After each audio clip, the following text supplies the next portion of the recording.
Perolehan medali dalam ajang Pemprov Jatim masih berlangsung sengit. Data sementara, kontingen UNESA masih memuncaki perolehan medali dengan 31 emas, 25 perak, dan 20 perunggu. Posisi kedua diduduki oleh Universitas Brawijaya dengan koleksi 12 emas, 8 perak, dan 14 perunggu. Peringkat ketiga diduduki oleh Universitas Negeri Malang dengan 11 emas, 14 perak, dan 18 perunggu.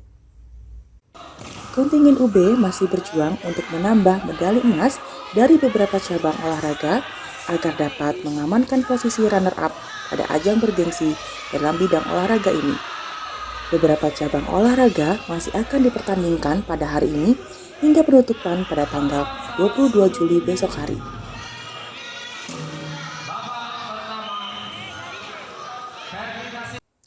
Reok Brawijaya tampil menjadi yang terbaik pada Festival Nasional Reok Ponorogo 2023 yang berlangsung di alun-alun Ponorogo. Pengumuman dilakukan pada malam penutupan yang bertepatan dengan malam 1 Suro, Selasa, 18 Juli 2023. Reok Brawijaya berhak memboyong Piala Presiden pada festival bergengsi tersebut. Selain meraih juara pertama, Reok Brawijaya juga meraih penghargaan sebagai penata tari dan musik terbaik pada festival tersebut. Pada tahun ini, Reok Brawijaya menampilkan tema Hasta Brata sebagai konsep pada festival Reok tahun ini.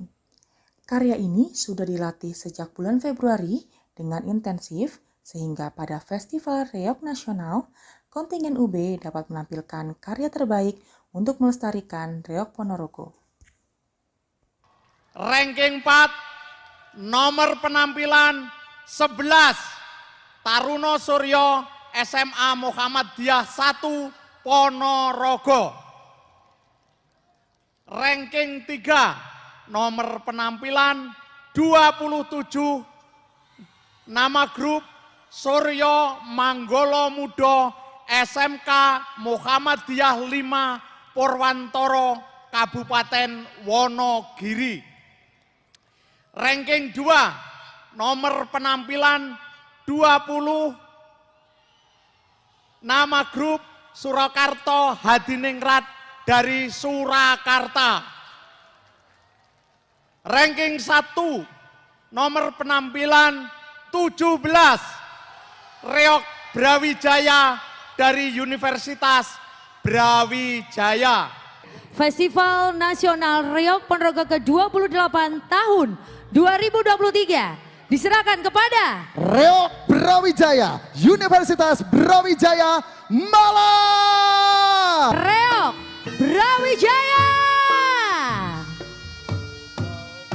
Ratu Amusti Broto dulat lakuning Suryo Rondro Kartika Samirono Dahono Bantolo Samudra Imantolaku Broto Kasariro. Sekali lagi boleh minta semangatnya untuk peraih trofi Piala Bergilir Presiden Republik Indonesia Festival Nasional Reok Ponorogo ke-29 tahun 2023 dimenangkan oleh Reok Brawijaya, Universitas Brawijaya, Malang.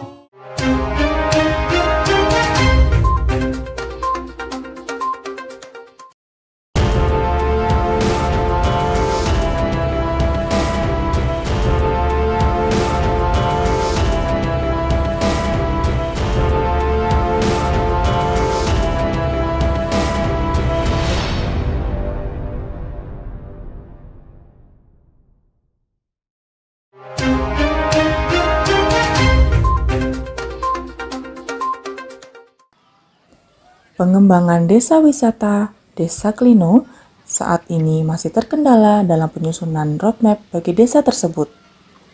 Kendala kemampuan SDM desa menjadi salah satu penyebab roadmap desa wisata belum berjalan. Padahal, Desa Klino memiliki kontur desa yang cantik dan berbagai potensi wisata alam, mulai dari sumber mata air, area hiking, gua, hingga wisata petik buah jeruk maupun durian. Untuk membantu hal tersebut, Rektor UB Profesor Widodo menugaskan secara langsung kepada LPPM UB untuk membantu penyusunan roadmap wisata desa. Menurut Rektor UB, kampusnya memiliki kapasitas dalam bidang pemikiran untuk membantu menyusun roadmap wisata agar bisa bersinergi dengan Desa Klino. Rektor berharap Desa Klino dapat mengembangkan berbagai potensi yang mereka miliki agar dapat memiliki desa wisata yang menarik bagi Kabupaten Bojonegoro.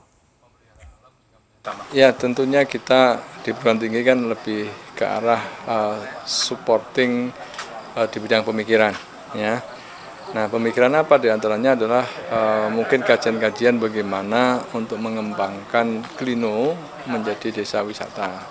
Karena saya melihat potensi alamnya bagus, masyarakatnya juga memiliki culture yang bagus, kemudian potensi-potensi lain, ya misalnya produksi dari pertanian juga luar biasa menjanjikan untuk dieksplorasi dalam bentuk wisata. Kita berharap nanti ya, mudah-mudahan ada roadmap khusus, ada pembinaan khusus. Klino menjadi salah satu desa mitra kita, mitra universitas yang kita unggulkan lah.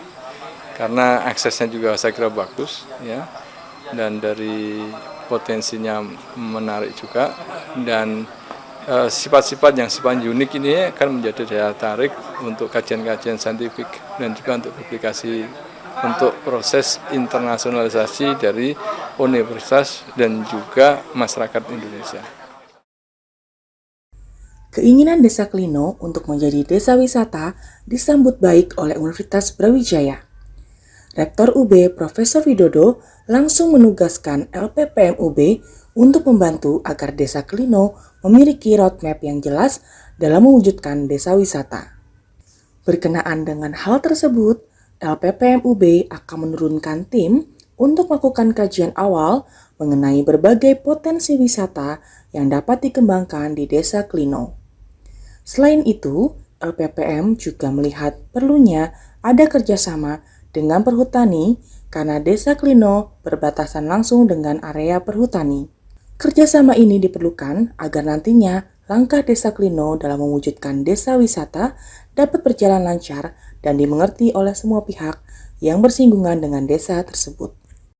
Saya pikir tadi yang dimandatkan ya Pak Rektor bahwa memang secara landscape alam terlihat daerah ini punya potensi baik untuk dikembangkan. Saya duga juga nanti potensi budayanya ada, tetapi mungkin kami masih memerlukan eksplorasi lebih jauh. Mungkin dalam waktu dekat LPPM akan menurunkan tim yang melakukan asesmen awal, baik dari penilaian potensi sumber daya alam, budaya, kemudian unsur 3A dari pariwisata serta kelembagaan masyarakat. Karena kelembagaan masyarakat itu juga menjadi sangat penting, dan di titik ini sebenarnya adalah titik interaksi antara kawasan perhutani dengan kawasan warga. Ada bentang sawah yang luas, dan saya pikir karena ini melibatkan perhutani maka harus diawali dengan PKS-PKS ya. Perjanjian kerjasama sehingga kemudian nanti semua pihak akan nyaman ketika melakukan berbagai program. Kelompok 889 MMDUB yang berada di Desa Klino, Kecamatan Sekar, Bojonegoro, terlibat aktif dalam berbagai kegiatan desa setempat. Berdasarkan program yang mereka rancang, saat ini mahasiswa terlibat dalam pengembangan potensi wisata desa dan hasil pertanian desa. Dalam bidang pertanian, Desa Klino merupakan salah satu desa penghasil bawang merah yang cukup berkualitas. Komoditas bawang merah merupakan barang yang mudah terserap oleh pasar karena merupakan kebutuhan sehari-hari. Para mahasiswa ingin agar komoditas bawang merah Desa Klino dapat lebih berkualitas dalam hal pemasaran dengan harga yang lebih baik. Untuk itu, para mahasiswa membantu dalam hal pemasaran bawang merah, mulai dari pengemasan, promosi melalui media sosial, dan beberapa langkah taktis lainnya. Oke, kegiatan kita di Desa Klino ini ada beberapa tema. Pertama terkait Tetenger Bumi, kita ada 5 kegiatan mulai dari penanaman, pemberdayaan hingga evaluasi. Terus kemudian ada juga kegiatan penguatan dan pengembangan wisata di Desa Klino. Kita melakukan mapping, terus kemudian landscape atau penyediaan sarana dan prasarana, serta kita juga ada penguatan pemasaran bawang merah di Desa Klino. Nah, kemudian selain itu kita juga masuk ke pendidikan, yaitu ada SDN 1 Klino. Terima kasih. Yang masalah bawang merah, seberapa besar potensinya di sini dan apa yang kalian lakukan untuk membantu pemasaran bawang merah? Oh ya, baik. Di Desa Klino ini sumber mata airnya cukup besar. Jadi di Desa Klino ada 6 dusun dan yang paling banyak memproduksi bawang merah itu ada di Dusun Gayam. Kemarin kita sempat ikut berpartisipasi dalam panen bersama di Dusun Gayam dan juga luas wilayahnya hampir 62 hektar, Bapak. Nah, kemudian yang kita bantu dalam pemasarannya adalah mulai dalam pembuatan kemasan, kemudian pencerdasan tentang bagaimana pemasaran menggunakan media online, dan juga nanti kita akan membantu dan mendampingi dalam memasarkan bawang merah.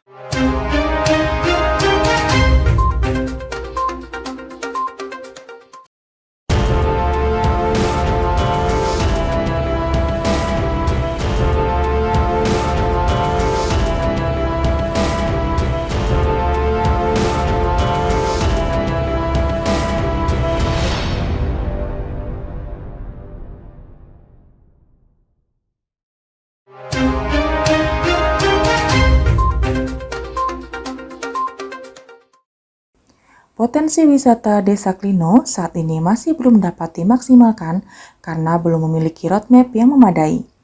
Kehadiran mahasiswa MMD yang berada di Desa Klino dimanfaatkan oleh pihak kecamatan dengan memberikan tantangan kepada mahasiswa agar dapat memberikan sumbangsih pemikiran dalam bentuk dokumen bagi langkah Desa Klino mewujudkan mimpi menjadi desa wisata.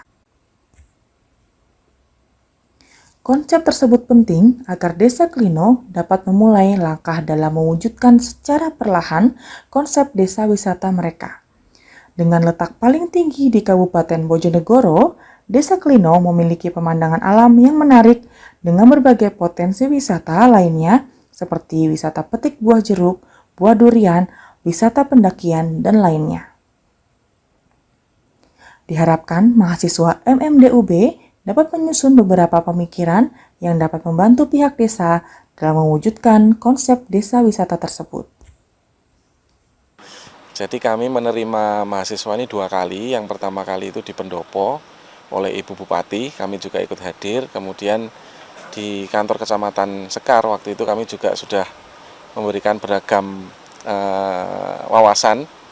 Kami sampaikan potensi-potensi yang ada, kemudian kami challenge juga untuk mahasiswa ini, apakah bisa memberikan kontribusi yang positif kepada masyarakat, dan dari masing-masing desa yang ada KKN-nya, dari Klino, Sekar, dan Deling, 3 desa ini memang memiliki tantangan yang berbeda-beda. Namun untuk yang di Desa Klino, kemarin saya berikan tantangan mahasiswa untuk bisa memberikan kontribusi berupa sumbang pemikiran, kalau bisa dituangkan di dalam dokumen perencanaan, karena Desa Klino ini adalah salah satu desa yang punya potensi wisata yang besar, perlu dikembangkan, direncanakan yang lebih terstruktur, lebih terencana dengan baik, sehingga mudah-mudahan Desa Klino ini benar-benar berkembang sebagai desa wisata, khususnya yang ada di perbatasan Bojonegoro Madiun. Nah, ini salah satu tempat wisata juga di Kabupaten Bojonegoro adalah Desa Klino ini. Program Tetangger UB yang saat ini memiliki aplikasi yang dikembangkan oleh Fakultas Ilmu Komputer UB untuk dapat men-tracking perkembangan pohon yang sudah ditanam. Melalui program MMDUB, Tetangger Bumi menanam ribuan pohon yang terdiri dari durian, jambu, mangga, kepel, dan lainnya di berbagai wilayah yang menjadi lokasi MMDUB. Puncak penanaman pohon dipusatkan di Desa Klino, Kecamatan Sekar, Bojonegoro, yang dihadiri langsung oleh Rektor UB, Profesor Widodo, beserta Camat Sekar, Kades Klino, dan juga perwakilan dari Dinas Kehutanan dan Perhutani. Khusus untuk Desa Klino, Tetangger Bumi memperbanyak tanaman durian sebagai upaya mendukung ekowisata durian Desa Klino yang sedang berkembang. Jadi Bapak Ibu semuanya, kami laporkan bahwa hari ini yaitu launching aplikasi Tetenger Bumi dan simbolisasi penanaman pohon dan tanaman ya dalam KKN KKN MMDUB tahun 2003. Jadi Tetenger Bumi Universitas Brawijaya ikut bersama-sama menitipkan tanaman kepada adik-adik mahasiswa. Kami juga dapat sponsor dari Petrokimia Gresik, kemudian juga dari Dinas Kehutanan Jawa Timur yang menginstruksikan kepada CDK-CDK-nya mulai dari Bojonegoro kemudian sampai Banyuwangi, dan kami sudah koordinasikan sebagian karena juga ketersediaan tanaman kemudian kesiapan daripada anak-anak mahasiswa kami. Jadi kami berterima kasih untuk Petrokimia Gresik dan cabang Dinas Kehutanan. Kemudian juga terima kasih yang sebesar-besarnya untuk pemangku wilayah yang ada di Bojonegoro ini. Kemudian juga terima kasih kepada Universitas Brawijaya. Semoga dengan kolaborasi ini bisa menghijaukan daripada bumi Jawa Timur. Amin. Upaya riset mahasiswa dalam menemukan obat dan metode pengobatan serta pencegahan bagi penyakit diabetes mellitus di Indonesia perlu mendapat dukungan dari berbagai pihak. Saat ini, penyakit diabetes merupakan salah satu penyakit yang banyak diderita oleh masyarakat. Berkenaan dengan hal tersebut, upaya riset mahasiswa program doktoral Universitas Brawijaya dengan menggunakan daun kelor menjadi penting untuk didukung dan dikembangkan oleh berbagai pihak, baik kampus maupun peneliti. Pemanfaatan daun kelor merupakan salah satu upaya maju untuk menggunakan bahan lokal yang ada di Indonesia sebagai upaya dalam pengobatan diabetes. Jadi saya sangat bangga sekali dengan penyelesaian studi Bu Diana ini yang mengeksplor manfaat daun kelor untuk mencegah terjadinya prediabetes menuju diabetes. Penelitian ini memang masih dalam tahap hewan coba, namun demikian dengan hasil yang sangat baik ini sangat menjanjikan untuk dikembangkan manfaatnya untuk manusia. Harapan saya ke depan Bu Diana tidak hanya putus sampai di sini, tapi terus melanjutkan penelitian, mengeksplor terkait manfaat kelor dan bagaimana manfaatnya langsung kepada manusia. Yang saya yakin hal ini sejalan dengan program pemerintah di Mataram tentang manfaat kelor untuk kesehatan.